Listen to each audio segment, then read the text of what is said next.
यह सच है, इन पलों में कुछ ऐसा है जो बहुत पवित्र है, बहुत गहराई से व्यक्तिगत है। जब आप इस दुनिया के शोर से दूर हो जाते हैं और बस आत्मा को हावी होने देते हैं। जब आप हर दिन सिर्फ 2 घंटे के लिए अन्य भाषाओं में प्रार्थना करती हैं, तो आप केवल शब्दों को दोहरा नहीं रही होती हैं। आप एक दिव्य वार्तालाप में कदम रख रही होती हैं। बाइबल हमें रोमियो 8:26 में बताती है कि आत्मा स्वयं हमारे लिए अव्यक्त कराहों के साथ विनती करता है। क्या यह अद्भुत नहीं है? पवित्र आत्मा आपके माध्यम से प्रार्थना कर रहा है, आपकी सीमित समझ को दरकिनार करते हुए और सीधे परमेश्वर के हृदय को छू रहा है। जरा सोचिए, कितनी बार आपने प्रार्थना करने की कोशिश की है, लेकिन बस यह नहीं जानती थी कि क्या कहना है। शायद बोझ बहुत भारी था या स्थिति बहुत जटिल। लेकिन जब आप आत्मा के सामने समर्पण कर देती हैं और अन्य भाषाओं में प्रार्थना करती हैं, तो आप अपनी सीमाओं को समर्पित कर रही होती हैं और स्वर्ग को कार्यभार संभालने दे रही होती हैं। यह वाक्पटुता अच्छे शब्दों के बारे में नहीं है, यह समर्पण के बारे में है। यह आपकी शब्दावली के बारे में नहीं है, यह उनकी आवाज के बारे में है। और उन 2 घंटियों में कुछ अलौकिक होता है। आप सिर्फ परमेश्वर से बात नहीं कर रही होती हैं, आप उनके साथ एक ऐसे तरीके से संगति कर रही होती हैं जो मानव भाषा से परे है। इस प्रकार की प्रार्थना सिर्फ एक धार्मिक अभ्यास नहीं है, यह एक अंतरंग मुलाकात है। यह परम पवित्र स्थान में खड़े होने जैसा है, जहां पर्दा हटा लिया गया है और आपको सर्वशक्तिमान की उपस्थिति में लाया गया है। आप जितना अधिक ऐसा करेंगी, उतना ही अधिक आप उनकी निकटता, उनकी फुसफुसाहट, उनके मार्गदर्शन को महसूस करेंगी। आप यह देखना शुरू कर देंगी कि चीजें बदल रही हैं। इसलिए नहीं कि आपने सब कुछ समझ लिया है, बल्कि इसलिए कि आत्मा आपके हृदय को उनके हृदय के साथ संरेखित कर रहा है। और मैं आपको बताती हूँ, इस प्रकार की प्रार्थना में एक ऐसी शक्ति है जो हमारी समझ से परे है। जब आप अन्य भाषाओं में प्रार्थना करती हैं, तो आप मसीह के मन में प्रवेश कर रही होती हैं। आप उत्तम प्रार्थनाएं कर रही होती हैं, तब भी जब आपको पता नहीं होता कि क्या प्रार्थना करनी है। आप एक ऐसे क्षेत्र में कदम रख रही होती हैं जहां स्वर्ग आपकी ओर से कार्य कर रहा है, जहां गढ़ स्ट्रॉन्ग होल्ड्स तोड़ी जा रही हैं, जहां दिव्य रणनीतियां जारी की जा रही हैं। यह समय की लंबाई के बारे में नहीं है, यह समर्पण की गहराई के बारे में है। 2 घंटे शायद ज्यादा न लगे, लेकिन जब वे मिनट आत्मा की भाषा से भरे होते हैं, तो अनंतता पृथ्वी को ऐसे छू रही होती है जिसे आप शायद अभी देख भी नहीं पा रही हैं। इसलिए मैं आपको चुनौती देना चाहती हूँ। इस बात को कम मत आंकिए कि परमेश्वर दिन में सिर्फ 2 घंटे में क्या कर सकते हैं। यह किसी आध्यात्मिक टू डू लिस्ट पर निशान लगाने के बारे में नहीं है, यह आत्मा को आगे बढ़ने देने के बारे में है। क्योंकि जब आप ऐसा करती हैं, तो आप पाएंगी कि वे पल आपके दिन का सबसे कीमती हिस्सा बन जाते हैं। वह स्थान जहां स्वर्ग आपसे ऐसे तरीकों से मिलता है जिन्हें शब्द पूरी तरह से बयान नहीं कर सकते। उनकी उपस्थिति में 2 घंटे सब कुछ बदल सकते हैं। ओह मेरी प्यारी दोस्त, क्या आपने कभी महसूस किया है कि आपका दिमाग एक युद्ध का मैदान है? विचार हर दिशा में दौड़ रहे हैं, चिंताएं, भटकाव, इस दुनिया का अंतहीन शोर जो आपको शांति से दूर खींचने की कोशिश कर रहा है। मैं आपको कुछ शानदार बताना चाहती हूँ। जब आप दिन में सिर्फ 2 घंटे के लिए अन्य भाषाओं में प्रार्थना करती हैं, तो आपके दिमाग में कुछ बदलाव आता है। अराजकता शांत होने लगती है, भ्रम हटने लगता है और अचानक आपको एहसास होता है कि आप सिर्फ आत्मा में प्रार्थना नहीं कर रही हैं। आत्मा आपके माध्यम से प्रार्थना कर रहा है और इस प्रक्रिया में वह आपके विचारों को ही नया कर रहा है। प्रेरित पौलुस ने इसे इस तरह कहा था, जो अन्य भाषा में बातें करता है वह अपनी उन्नति करता है। 1 कुरिन्थियों 14:4। वह शब्द उन्नति, एडिफाइस, इसका मतलब है निर्माण करना, मजबूत करना, किलेबंदी करना। और क्या यही वह चीज नहीं है जिसकी हमें इस अव्यवस्थित तेजरफ्तार दुनिया में जरूरत है? हमें अपने दिमाग को अपनी परिस्थितियों से ऊंची चीज में स्थापित करने की जरूरत है, अपनी समझ से गहरी चीज में।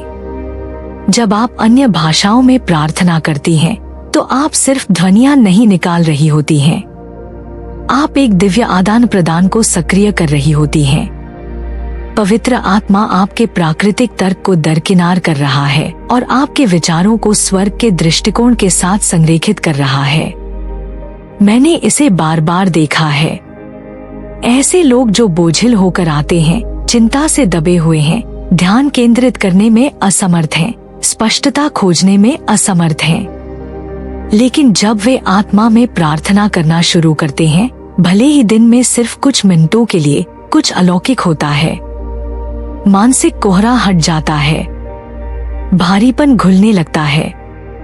ऐसा लगता है जैसे अंदर एक रोशनी जल गई है जो उन चीजों को रोशन कर रही है जो कभी अस्पष्ट लगती थी। क्यों? क्योंकि अब आप अपनी समझ तक सीमित नहीं हैं। आप मसीह के मन में प्रवेश कर रही हैं। और मैं आपको बताती हूँ, यह सिर्फ थोड़ा अधिक शांति महसूस करने के बारे में नहीं है, हालांकि वह निश्चित रूप से इसका एक हिस्सा है। यह दिव्य रणनीति के बारे में है। जब आपका दिमाग आत्मा द्वारा नया किया जाता है, तो आप ऐसे समाधान देखना शुरू कर देती हैं जिन्हें आप पहले नहीं देख सकती थी। ऐसे दरवाजे खुलते हैं जो बंद लगते थे। ऐसे विचार आते हैं जिनके बारे में आपने खुद कभी नहीं सोचा होगा। क्यों? क्योंकि आप मानव तर्क के क्षेत्र से बाहर निकलकर आत्मा के क्षेत्र में कदम रख चुकी हैं, जहां सभी चीजें संभव हैं। कुछ लोग कहते हैं, लेकिन मुझे समझ नहीं आता कि जब मैं अन्य भाषाओं में प्रार्थना करती हूँ तो मैं क्या कह रही होती हूँ। यह मेरे दिमाग की मदद कैसे कर सकता है? ओ प्रिय, यही इसकी खूबसूरती है। आपको अपने प्राकृतिक मन से समझने की जरूरत नहीं है, क्योंकि आपकी आत्मा सीधे परमेश्वर के साथ जुड़ रही है। यह एक गुप्त कोड जैसा है, एक स्वर्गीय भाषा जो सारे शोर को दरकिनार करके सीधे पिता के हृदय तक जाती है। और जैसे ही आप प्रार्थना करती हैं, कुछ अविश्वसनीय होता है। आपके विचार उनके साथ संरेखित होने लगते हैं। जिन चिंताओं ने आपको कभी ग्रस्त कर रखा था, वे अपनी पकड़ खो देती हैं। जिन भटकावों ने आपको दूर खींचा था, वे पृष्ठभूमि में फीके पड़ जाते हैं और उनके स्थान पर एक स्पष्टता, एक एकाग्रता, एक शांति आती है जो सारी समझ से परे है। इसलिए मैं आपको प्रोत्साहित करना चाहती हूँ, इस बात को कम मत आंकिए कि दिन में 2 घंटे क्या कर सकते हैं। एक ऐसी दुनिया में जो लगातार आपका ध्यान खींच रही है, यह आपका सहारा है। यह आपका रीसेट है। यह वह जगह है जहां आपका दिमाग नया होता है। आपके विचार रूपांतरित होते हैं और आपका दृष्टिकोण जितना आपने कभी सोचा था उससे ऊंचा उठाया जाता है। जब आपका दिमाग आत्मा द्वारा नया किया जाता है, तो असंभव भी समझ में आने लगता है। मेरी प्यारी दोस्त, हमें यह कभी नहीं भूलना चाहिए कि हम लहू और मांस से नहीं, बल्कि प्रधानताओं, अधिकारों, इस युग के अंधकार के शासकों से युद्ध में लगे हुए हैं। इफिसियों 6:12। शत्रु इससे ज्यादा और कुछ नहीं चाहेगा कि आप थकी हुई, भटकी हुई और शक्तिहीन महसूस करती रहें। लेकिन मेरे पास आपके लिए शानदार खबर है। जब आप दिन में सिर्फ 2 घंटे के लिए अन्य भाषाओं में प्रार्थना करती हैं, तो आप स्वर्ग द्वारा दिए गए सबसे शक्तिशाली हथियार को सक्रिय कर रही होती हैं। आप देखिए, अन्य भाषाओं में प्रार्थना करना केवल व्यक्तिगत उन्नति के बारे में नहीं है, हालांकि यह निश्चित रूप से इसका एक हिस्सा है। यह युद्ध के बारे में है। यह आत्मा के क्षेत्र की पहली पंक्ति पर खड़े होने और शत्रु के हर हमले, हर झूठ, हर योजना पर मसीह की विजय की घोषणा करने के बारे में है। यहूदा 1:20 हमें बताता है कि अपने आप को अपने परम पवित्र विश्वास में बनाओ, पवित्र आत्मा में प्रार्थना करते हुए। वह शब्द बनाओ, बिल्ड अप। यह एक सैन्य शब्द है। इसका मतलब है अपनी स्थिति को मजबूत करना, अपने सुरक्षा घेरे को मजबूत करना। जब आप आत्मा में प्रार्थना करती हैं, तो आप पीछे नहीं हट रही होती हैं, आप आगे बढ़ रही होती हैं। आप सिर्फ जमीन को पकड़े नहीं रह रही होती हैं, आप परमेश्वर के राज्य के लिए नया क्षेत्र ले रही होती हैं। मैंने इसे कई बार होते देखा है। कोई व्यक्ति भारी आत्मिक हमले के अधीन आता है, दबा हुआ, बोझिल महसूस करता है, जैसे कि उनके अंदर से जीवन ही निकाला जा रहा है। लेकिन जब वे अन्य भाषाओं में प्रार्थना करना शुरू करते हैं, तो वातावरण में कुछ बदलाव आता है। गढ़ टूट जाते हैं, जंजीरें टूट जाती हैं। शत्रु को भागना पड़ता है क्योंकि वह स्वर्ग की भाषा के सामने खड़ा नहीं हो सकता। क्यों? क्योंकि जब आप अन्य भाषाओं में प्रार्थना करती हैं, तो आप अपनी परिस्थितियों में परमेश्वर की उत्तम इच्छा को जारी कर रही होती हैं। आप अपनी समझ से परे, अपने सीमित दृष्टिकोण से परे और उस क्षेत्र में प्रार्थना कर रही होती हैं जहां स्वर्ग की रणनीतियां जारी की जाती हैं। और मैं आपको कुछ बताती हूँ, इस तरह की सफलता देखने के लिए आपको घंटों प्रार्थना करने की जरूरत नहीं है। दिन में सिर्फ 2 घंटे लगातार वफादारी से सारा अंतर ला सकते हैं। यह समय की लंबाई के बारे में नहीं है, यह प्रार्थना के पीछे की शक्ति के बारे में है। जब आप आत्मा में प्रार्थना करती हैं, तो आप उसी शक्ति में प्रवेश कर रही होती हैं जिसने मसीह को मुर्दों में से उठाया। आप अपने आप को क्रूस की विजय के साथ संरेखित कर रही होती हैं। आप एक ऐसी भाषा में घोषणा कर रही होती हैं जिसे शत्रु समझ नहीं सकता कि यीशु आपके जीवन, आपके परिवार, आपकी परिस्थितियों पर प्रभु हैं। कुछ लोग कहते हैं, लेकिन जब मैं अन्य भाषाओं में प्रार्थना करती हूँ तो मुझे कुछ महसूस नहीं होता। मुझे कैसे पता चलेगा कि यह काम कर रहा है? ओह प्रिय, हम विश्वास से चलते हैं, न देखने से नहीं। 2 कुरिन्थियों 5:7। हो सकता है कि आप उस पल में हमेशा बदलाव को महसूस न करें, लेकिन मैं आपसे वादा करती हूँ, आत्मा में की गई हर प्रार्थना का शब्द अंधकार के राज्य पर एक हथौड़े के समान है। हर अक्षर शत्रु की योजनाओं के खिलाफ युद्ध की घोषणा है। और समय के साथ आप सबूत देखना शुरू कर देंगी। दरवाजे खुलेंगे, बोझ हटेंगे, विजय ऐसे तरीकों से प्रकट होंगी जिनकी आपने कभी उम्मीद नहीं की थी। इसलिए मैं आपसे आग्रह करती हूँ, इस हथियार का उपयोग करने के लिए हमले के अधीन आने तक इंतजार न करें। प्रतिदिन अन्य भाषाओं में प्रार्थना करें। इसे एक आदत बना लें। इसे सांस लेने जितना स्वाभाविक हो जाने दें, क्योंकि जब आप ऐसा करती हैं, तो आप खुद को एक ऐसी ताकत में चलते हुए पाएंगी जो आपकी अपनी नहीं है। एक साहस जो व्याख्या से परे है और एक विजय जो केवल स्वर्ग से आ सकती है। शत्रु कांप उठता है जब परमेश्वर का एक बच्चा आत्मा में प्रार्थना करता है, क्योंकि वह जानता है कि उसकी हार सुनिश्चित है। उन शांत पलों में एक पवित्र रसायन होता है जब आपकी आत्मा अन्य भाषाओं के माध्यम से स्वर्ग से जुड़ती है। कुछ इतना गहरा फिर भी इतना सुंदर और सरल। जब आप हर दिन सिर्फ 2 घंटे के लिए पवित्र आत्मा की भाषा के सामने समर्पण करती हैं, तो आप केवल परमेश्वर से रहस्य की बातें नहीं कर रही होती हैं। आप अपनी आत्मा के लिए दिव्य चिकित्सा के द्वार खोल रही होती हैं। मैंने अपनी आंखों के सामने टूटे हुए दिलों को जुड़ते हुए देखा है। परामर्श सत्रों या सकारात्मक सोच से नहीं, बल्कि अलौकिक रिहाई से जो तब आती है जब कोई आत्मा को उनके माध्यम से प्रार्थना करने देता है।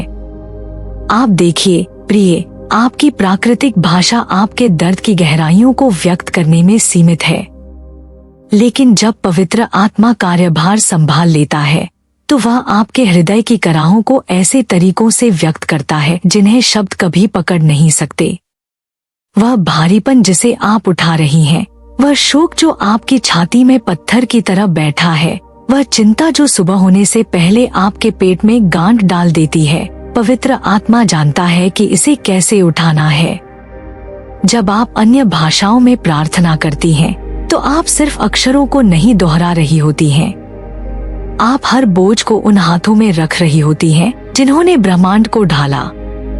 एक दिव्य आदान प्रदान हो रहा है जहां आपका दुख उनके आराम से मिलता है, आपका भ्रम उनकी शांति से मिलता है, आपकी टूटी हुई अवस्था उनकी पूर्णता से मिलती है।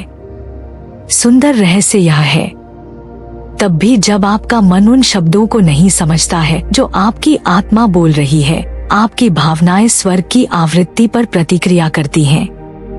एक ट्यूनिंग फोक की तरह जो उत्तम पिच पर कंपन कर रहा है, आपकी आत्मा दिव्य सद्भाव के साथ गूंजने लगती है। मैंने कठोर चेहरों को कोमल होते हुए देखा है, आंसू से सने गालों को सूखते हुए और थकी हुई आत्माओं को विश्राम पाते हुए देखा है। किसी सांसारिक ज्ञान के कारण नहीं, बल्कि इसलिए कि उन आत्मा से भरे पलों में उन्होंने मानव भाषण से परे एक भाषा में उनके वस्त्र के किनारे को छुआ। यह भावनाओं को दबाने या यह दिखाने के बारे में नहीं है कि दर्द मौजूद नहीं है। यह सांत्वनादाता को वह करने देने के बारे में है जो केवल वही कर सकता है, उन जगहों तक पहुंचने के लिए जो मानव शब्दों के लिए बहुत गहरी हैं, मानव हाथों के लिए बहुत कोमल हैं। जब आप अन्य भाषाओं में प्रार्थना करती हैं, तो आप पवित्र आत्मा को उसे ठीक करने की अनुमति दे रही होती हैं, जिसे आप व्यक्त भी नहीं कर सकती। वे 2 घंटे पवित्र भूमि बन जाते हैं जहां घावों पर अनुग्रह के साथ पट्टी बांधी जाती है, जहां कड़वी जड़ें जीवित जल से बदल दी जाती हैं, जहां शोक आनंद के तेल के लिए रास्ता देता है।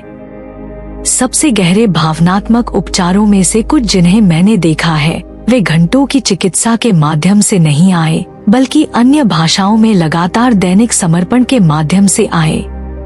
उस दिव्य संवाद में शक्ति है, टूटी हुई चीज को बहाल करने की शक्ति, जो खो गया है उसे छुटकारा दिलाने की शक्ति, जिसे बंदी बना लिया गया है उसे मुक्त करने की शक्ति।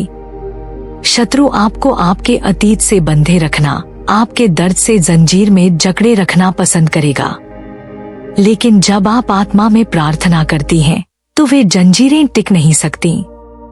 तो मैं आपको आमंत्रित करती हूँ, हर दिन अनुग्रह की इस वेदी पर आए, वाक्पटुता से नहीं बल्कि समर्पण से, समझ से नहीं बल्कि भरोसे से। चिकित्सक को उन कोमल स्थानों में अपना उत्तम कार्य करने दे, क्योंकि आपकी आत्मा उनकी आत्मा के साथ संगति करती है। आपकी सफलता प्रक्रिया का विश्लेषण करने में नहीं है, यह उसके सामने समर्पण करने में है। जब मानव शब्द विफल हो जाते हैं, तो आत्मा की भाषा ठीक करती है। हर विश्वासी के जीवन में एक पवित्र क्षण आता है जब हम आखिरकार समझते हैं कि हमारी सर्वश्रेष्ठ योजनाएं परमेश्वर की उत्तम इच्छा के शानदार प्रकाश की तुलना में सिर्फ छाया हैं। और यहाँ शानदार रहस्य है जिसे मुझे आज आपके साथ साझा करना चाहिए।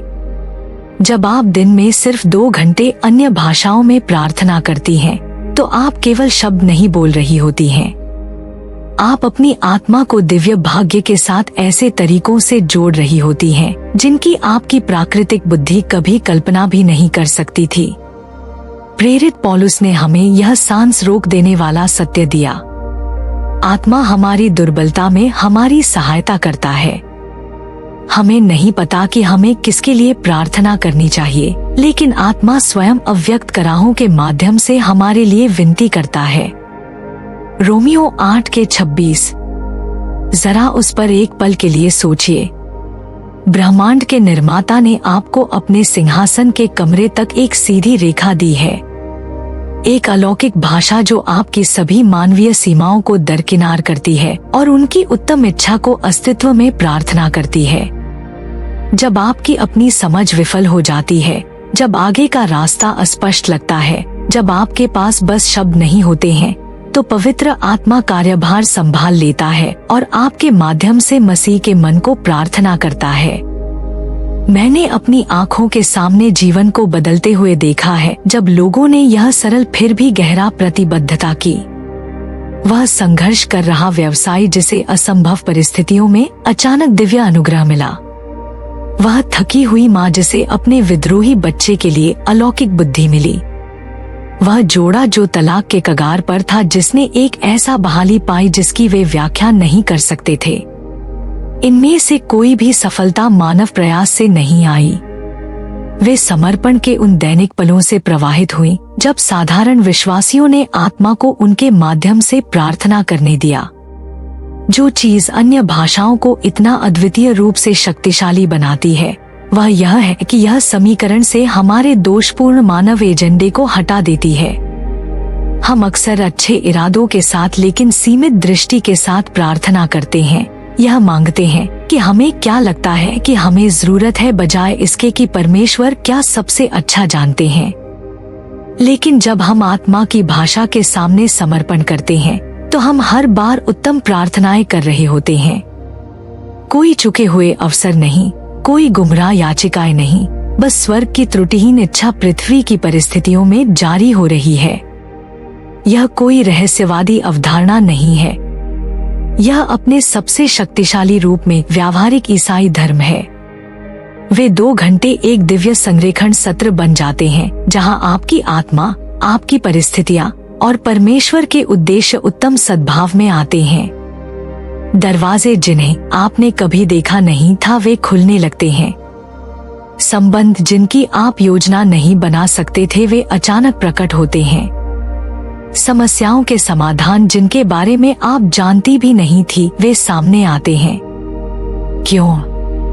क्योंकि अब आप प्रार्थना करने तक सीमित नहीं हैं कि आप क्या देख सकती हैं। आप उसे जारी कर रही हैं जिसे परमेश्वर ने पहले ही नियुक्त कर दिया है। आत्मिक भाषा की खूबसूरती यह है कि यह आपकी भावनाओं या समझ की परवाह किए बिना काम करती है। प्रभावी होने के लिए आपको आत्मिक महसूस करने की जरूरत नहीं है। इसकी शक्ति तक पहुंचने के लिए आपको धर्मशास्त्रीय प्रशिक्षण की जरूरत नहीं है। बर्तन धो रही महिला अन्य भाषाओं में प्रार्थना कर सकती है और राष्ट्रों को बदल सकती है। अपनी राह पर ट्रक चालक अन्य भाषाओं में प्रार्थना कर सकता है और नियति को बदल सकता है। अपनी छात्रावास के कमरे में छात्रा अन्य भाषाओं में प्रार्थना कर सकती है और स्वर्ग की रणनीतियां जारी कर सकती है, क्योंकि यह आपकी क्षमता के बारे में नहीं है बल्कि आपकी उपलब्धता के माध्यम से उनकी संप्रभुता के कार्य करने के बारे में है। तो मैं आपको आज चुनौती देती हूँ, सब कुछ समझने की कोशिश करना बंद करें। सही शब्दों की प्रार्थना करने के लिए जोर लगाना बंद करें। बस पवित्र आत्मा को हर दिन उन कीमती 2 घंटों के लिए अपना मुंह सौंप दें और देखें कि वह आपके जीवन को दिव्य सटीकता के साथ कैसे व्यवस्थित करना शुरू करता है। आपका काम समझना नहीं है, यह आज्ञा मानना है। आपकी भूमिका निर्देशित करना नहीं है, यह समर्पण करना है। जब आप ऐसा करती हैं, तो आप खुद को दिव्य नियुक्तियों और ईश्वरीय संयोगों के प्रवाह में चलते हुए पाएंगी, जिसकी व्याख्या केवल परमेश्वर की उंगलियों के निशान के रूप में की जा सकती है। जब आप आत्मा में प्रार्थना करती हैं, तो आप सिर्फ परमेश्वर से बात नहीं कर रही होती हैं। आप परमेश्वर को अपनी उत्तम इच्छा आपके माध्यम से प्रार्थना करने दे रही होती हैं। परमेश्वर के साथ चलने की एक ताल है जिसे जल्दी नहीं किया जा सकता। एक पवित्र ताल जो साधारण पलों को दिव्य मुलाकातों में बदल देती है। जब आप हर दिन सिर्फ 2 घंटे अन्य भाषाओं में प्रार्थना करने के लिए प्रतिबद्ध होती हैं, तो आप अपनी दिनचर्या में सिर्फ एक और आध्यात्मिक अनुशासन नहीं जोड़ रही होती हैं। आप एक पवित्र आदत विकसित कर रही होती हैं, जो आपके पूरे जीवन को अंदर से बाहर तक नया आकार देगी। सोचिए कि महानतम ओक के पेड़ कैसे बढ़ते हैं, अचानक तेज बढ़ोतरी में नहीं, बल्कि सालों तक लगातार स्थिर पोषण के माध्यम से। उसी तरह आत्मा में वे दैनिक 2 घंटे जीवित जल में गहराई तक जाने वाली आत्मिक जड़ों की तरह बन जाते हैं। सबसे पहले बदलाव छोटे लग सकते हैं। यहाँ थोड़ी अधिक शांति, वहाँ एक अचानक अंतर्दृष्टि। लेकिन समय के साथ, जैसा कि आप इस पवित्र अभ्यास में वफादार रहती हैं, आप ध्यान देना शुरू कर देंगी कि आपकी आत्मिक इंद्रियां कैसे तेज होती हैं, आपके विश्वास की मांसपेशियां कैसे मजबूत होती हैं, आपका विवेक कैसे अधिक तीक्ष्ण होता है। जो कभी आज्ञाकारिता में एक अभ्यास जैसा लगता था, वह स्वर्ग के लिए एक जीवन रेखा बन जाता है। आपके दिन का एक गैर परक्राम्य हिस्सा जिसके बिना आप नहीं रह सकती। दुनिया आपको विश्वास दिलाने की कोशिश करेगी कि 2 घंटे नगण्य हैं, कि वास्तविक परिवर्तन के लिए नाटकीय इशारों और बड़े समय की प्रतिबद्धताओं की आवश्यकता होती है। लेकिन मैंने साधारण विश्वासियों में होने वाली शांत क्रांति को देखा है, जो आत्मा में प्रार्थना करने के लिए बस हर दिन उपस्थित होते हैं। वह युवा माँ जिसने सोचा था कि उसके पास परमेश्वर के लिए समय नहीं है, फिर भी उसने कपड़े फोल्ड करते समय अपने 2 घंटे पाए और अपने घर को बदलते हुए देखा। वह व्यस्त कार्यकारी जिसने अपनी सुबह की यात्रा के दौरान अन्य भाषाओं में प्रार्थना की और अलौकिक बुद्धि के साथ निर्णय लेना शुरू कर दिया। वह सेवानिवृत्त व्यक्ति जिसने सोचा था कि उसके सबसे अच्छे दिन बीत चुके हैं, जब तक कि उसके दैनिक प्रार्थना समय ने उद्देश्य और सेवा के एक नए मौसम को जारी नहीं किया। जो चीज इस अभ्यास को इतना शक्तिशाली बनाती है, वह इसकी दिव्य सरलता है। आपको विशेष प्रशिक्षण या उत्तम स्थितियों की जरूरत नहीं है। आपको किसी भावनात्मक प्रेरणा का इंतजार करने की जरूरत नहीं है। आप बस शुरू करती हैं, चाहे आपको मन करे या न करे, चाहे आप इसे समझें या न समझें, और पवित्र आत्मा बाकी काम करता है। वे 2 घंटे आत्मिक चक्रवृद्धि ब्याज की तरह बन जाते हैं, जो आपकी प्राकृतिक आँखों से बहुत परे अनंत मूल्य जमा करते हैं।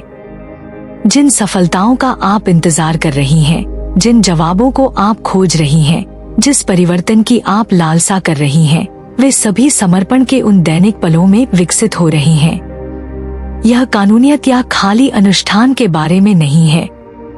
यह आपके साधारण जीवन में अलौकिक के लिए जगह बनाने के बारे में है। कुछ दिन वे 2 घंटे आपके पिता की बाहों में घर आने जैसा महसूस होंगे। अन्य दिनों में यह आत्मिक युद्ध जैसा महसूस हो सकता है। लेकिन हर बार जब आप उपस्थित होती हैं, तो आप घोषणा कर रही होती हैं कि परमेश्वर की उपस्थिति आपकी प्राथमिकता है, कि उनकी आवाज दुनिया के शोर से अधिक मायने रखती है, कि उनकी आत्मा को आपके दिन का पहला फल मिलता है। और यहाँ सुंदर रहस्य है, जैसा कि आप इस छोटी चीज में वफादार रहती हैं, परमेश्वर आपको बड़ी चीजों को सौंपना शुरू कर देते हैं। वह समस्या जो असाध्य लगती थी, आप खुद को दिव्य रणनीति के साथ उसके माध्यम से प्रार्थना करते हुए पाएंगी। वह रिश्ता जो निराशाजनक लगता था, आप प्यार करने के लिए नया अनुग्रह खोजेंगी। वह बुलाहट जो भारी लगती थी, आप उसमें अप्रत्याशित आत्मविश्वास के साथ चलेंगी। इसलिए नहीं कि आपने अधिक इच्छा शक्ति जुटा ली है, बल्कि इसलिए कि उन दैनिक 2 घंटेों ने आपकी आत्मा को स्वर्ग की आवृत्ति को अधिक स्पष्ट रूप से सुनने के लिए फिर से तार दिया है। तो मैं आपसे आग्रह करती हूँ, छोटी शुरुआत को तुच्छ न समझें। इस अभ्यास को मान्य करने के लिए किसी नाटकीय आत्मिक अनुभव का इंतजार न करें। बस वहीं से शुरू करें जहां आप हैं, आपके पास जो कुछ भी है, और देखें कि परमेश्वर आपकी वफादार आज्ञाकारिता के साथ क्या करेंगे। उन 2 घंटे को आपका आत्मिक सहारा बनने दें, जीवन के बदलते मौसमों में स्थिर बिंदु। वह गुप्त स्थान जहां स्वर्ग आपके साधारण पलों में पृथ्वी को छूता है। परमेश्वर के हाथों में सबसे छोटी संगति सबसे बड़ा परिवर्तन बन जाती है।